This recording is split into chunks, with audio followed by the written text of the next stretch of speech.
We've got our good friend Mace Neufeld, one of Hollywood's most excellent movie producers. He is responsible. He and his partner Robert Remy, Flight of the Intruder, The Hunt for Red October, Patriot Games, Clear and Present Danger, and then later on, more recently, with Ben Affleck when he did some of All Fears. I didn't realize until I was reading some of this stuff, Mace, as long as I've known you, you began as an amateur photographer in your teens. That's right, you know. I should have continued doing that. Well, coming right up to date, I know your recent endeavor was a project in South Africa. Oh yeah, very exciting, Fred.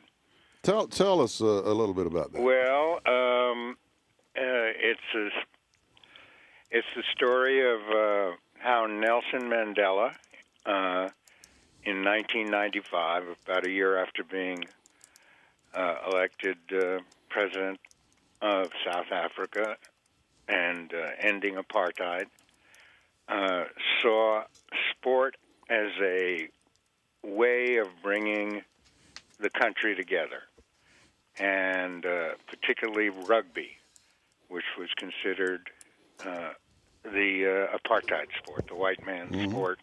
Mm-hmm. And he campaigned to get the 1995 Rugby World Cup Championship played in South Africa. And the rugby team, the Springboks, had been barred from international competition for years because of apartheid. And Nelson saw this as a great opportunity, and well, you don't have to give the ending away, but no, I won't give it away. We can guess at that, and Nelson Mandela to be played by Nelson Mandela being played by Morgan Freeman. I can't think of anybody else who could play that role. Isn't that the truth? And I think he does about every commercial on television, by the way, now. That voice, I think, is one of the most familiar in the country right now. Right. And another collaboration with Clint Eastwood. Yeah. Well, Matt, let's not forget Matt Damon. Matt Damon, who is a great young star, very assuming and a wonderful actor, plays the captain of the Springboks, and Clint Eastwood directed it. Well, I had the opportunity to be directed by Clint Eastwood one time, but how would you?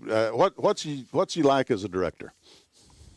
Well, it's kind of like watching Kobe Bryant on his best day.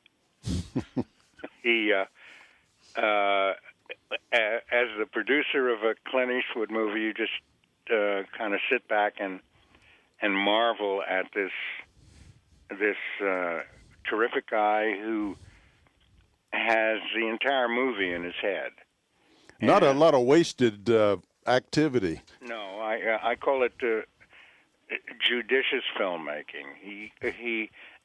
He'll do sometimes as many as 3 takes on a. For people not familiar with the movie business, that is a bare minimum for most people. Yeah, and that's his maximum. Yeah, well, I've had directors who you and I both know who've done as many as 25 takes.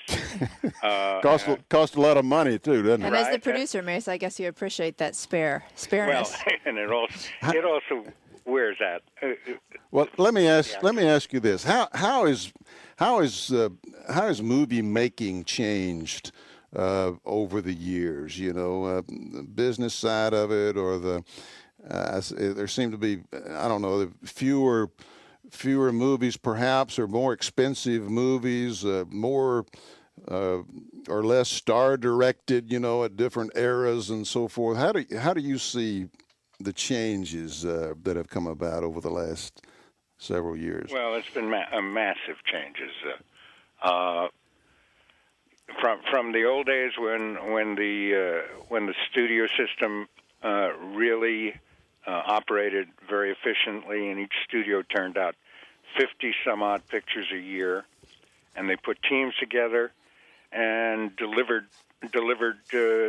Each team delivered 3 or 4 pictures a year, and then the studio system fell apart, and then the movie business began to come back, and they became parts of bigger conglomerates. And the studios in the old days were run by people who loved making movies. That's the big difference that I can see. I'm afraid we got a hard break. We could talk forever, but I want to have you back, Mace. Thanks for being with us today.